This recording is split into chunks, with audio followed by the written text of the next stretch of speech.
We've been talking about how the 1920s are known as the Roaring Twenties, largely because of all the economic growth, but there is a lot going on in terms of change within culture. And a lot of that change happens for women. The women of the 1920s, the quintessential woman would be known as a flapper, and this is kind of where our image of a flapper is, with the dropped waist outfit and the sparkly headband. But the word actually probably comes from rain boots, from galoshes. These new women who didn't care about rules of society wouldn't buckle up their rain boots, and they would flap around their ankles. For women, there are lots of changes within fashion. And often we can look at fashion as being frivolous and having no point, but fashion often reflects what's going on in society. In the Victorian and the Edwardian ages, to be feminine, to be a woman, you were very covered up. You had all of these frills. You also had a very, very tiny waist, and that's accomplished with a corset. Once we get to the First World War, we don't have time for that anymore. And what women do on a daily basis doesn't fit into those old systems. During the war, many women went to work, especially because men were on the front lines. And women have now experienced a new kind of freedom, and so fashion is going to reflect that. First thing we start to see after the lack of corsets are hemlines. Hemlines start above the ankle, and then by about 1925, 1926, they even go above the knee. And then they kind of go back down to the below the knee or mid-calf area by the late 1920s. But this was absolutely revolutionary.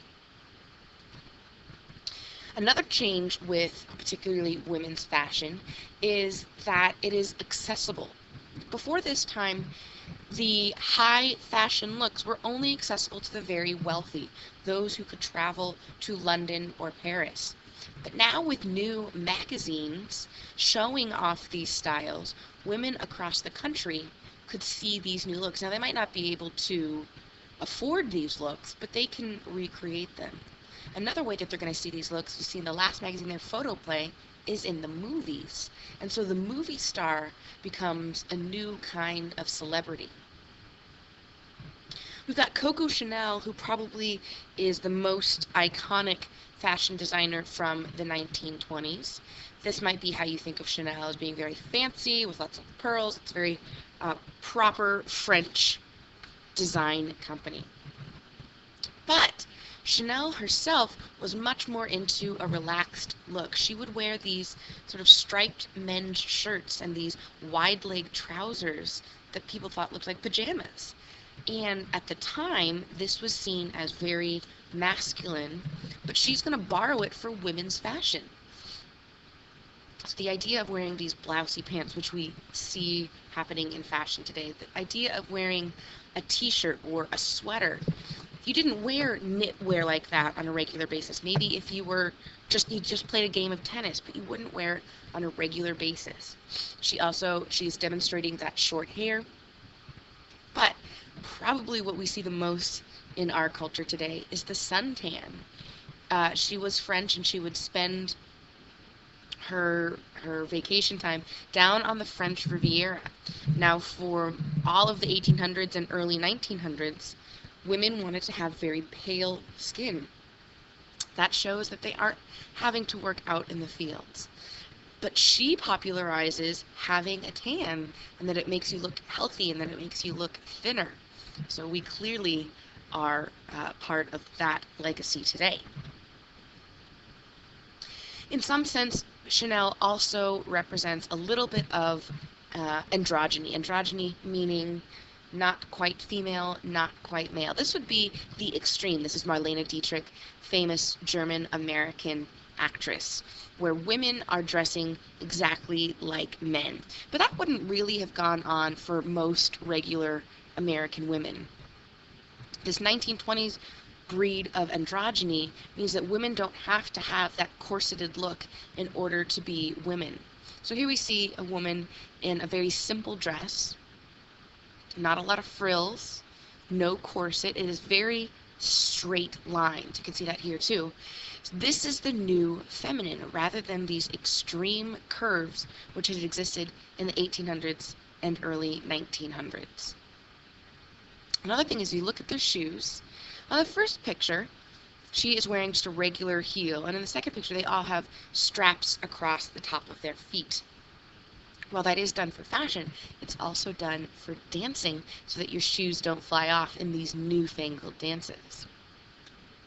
Hair is another way for women to express this new view of the world and these new freedoms. 1800s, early 1900s, very long hair put up in these sort of bouffants and buns was the most desired style. Now we've got very, very short haircuts. And many critics said, oh, they look like men. This isn't feminine. But women in the 1920s are changing the perception of what is feminine and what is desirable. They're also going to be able to do this with makeup. Historically, the only women who would wear makeup would be prostitutes. But now, because of the movies, these women want to reproduce them. So buying rouge is no longer scandalous. Wearing eyeshadow, wearing lipstick, all of this is now more acceptable, and it's going to be advertised. From the economic side, it's one more thing that you can buy in order to be cool or acceptable to your society. And again, a lot of this is happening because of the movies. Men, I don't want to leave you out. There are changes to your fashions. You can see here a whole variation of suits rather than just black or gray suits. We've got some different colors, different cuts.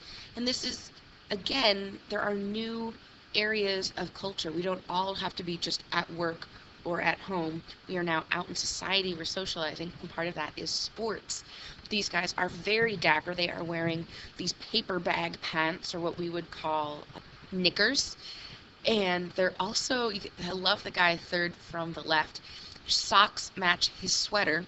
Again, wearing a sweater, that was very fashion forward. So these guys, well, they might look a bit of a caricature now. In the 1920s, they were the very top of fashion. And this is Douglas Fairbanks Jr. and Mary Pickford.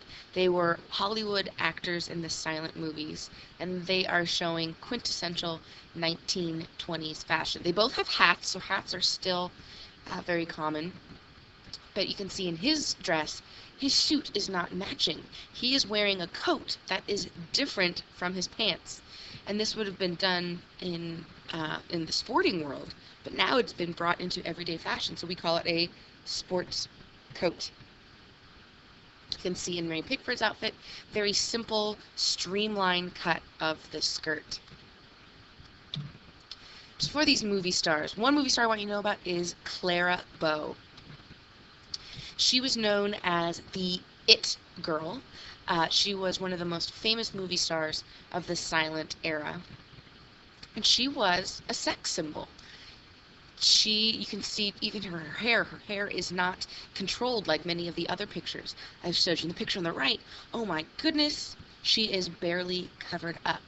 And having movies now, people can go and see these people and want to emulate them, or want to be like them, or be with them, have an attraction to them. Another star is Rudolph Valentino, and we watched a clip about him and his Italian heritage and how that really interfered with his career. He wanted to be accepted in more mainstream roles, but he was always given the exotic roles. His most famous is the Sheik, playing sort of a Middle Eastern Arabic prince, and how he demonstrates the other with his dark skin and his slicked back hair. Women were obsessed with him. Men wanted to be him. When he died in 1926, there were huge outpourings of emotion, big public funerals. One woman even committed suicide. She was so distressed that her love was now gone. all of this relates back to sex and the changing views of sex, and how in the 1920s rules are changing about how men and women behave together. And you can see this behavior with dancing. And so in class, we did the Charleston as well as the shimmy. And lots of these dances, men and women are getting very, very close to each other, not the proper form of the waltz or the foxtrot of ages past, but they're moving and they're shaking and they're close to each other. And oh goodness, what's going to happen to society's morals?